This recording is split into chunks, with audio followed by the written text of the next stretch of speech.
Neil, you arrived here in sensational form, and you can never take a first round win for granted, but that's job done, and now the tournament proper can begin.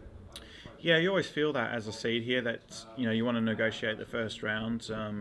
You feel as though with the best out of 25 that you're going to have a lot of chances to create opportunities for yourself to win the match. And I guess I was quite excited the fact that I think that the more we can go on in the tournament, that the more crowd can be allowed in as well. So I thought it was really good, even though it was heavily reduced compared to capacity. The Crucible crowd, it always feels like there's 3 or 4 times as many people in there anyway. And I thought tonight especially the atmosphere was actually really good.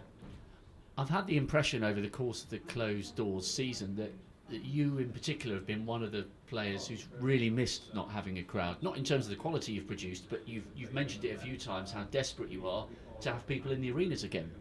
Yeah, because the first half of the season, I think all the players knew that we weren't going to be getting the crowds in, and so it was very easy to kind of get your mind into into that mindset of, well, for one, we're just so lucky to even be playing the sport, and two, like the prize money wasn't really reduced, and we were playing nearly every week still, so it was very easy to well, we've got a great opportunity to keep playing.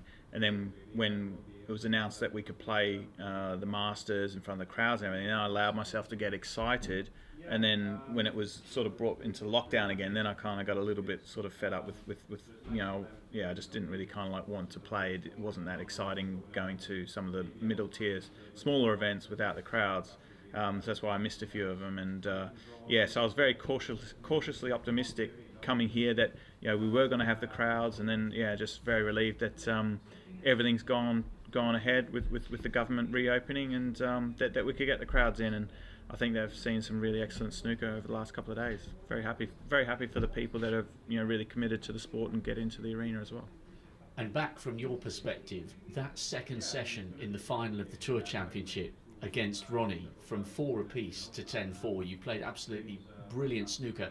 I know you've come here in great form over the last few years and not necessarily delivered, but your confidence must be sky high after the manner in which you finished things off in the Celtic manner. Yeah, and it has been in previous years. I remember, maybe the last 7 or 8 years, probably 5 of those years I've blitzed through the first 2 rounds, and everyone sort of putting my name on the trophy before I've even won it. And sometimes, maybe I kind of relaxed a little bit and just expected to win. Or maybe my reputation, surely that player won't beat me over 25 frames. And, while you're still playing that cubicle format before the semi-finals, it still doesn't really feel like, you're kind of playing in the open space arena where the pressure is really intensified.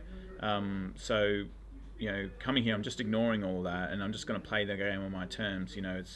It's important that I make players worry about playing me rather than me having to let them dictate the pace of play, especially. So but that's been the focus all season really, is to play each session, play each frame, each match on my terms. That's very important.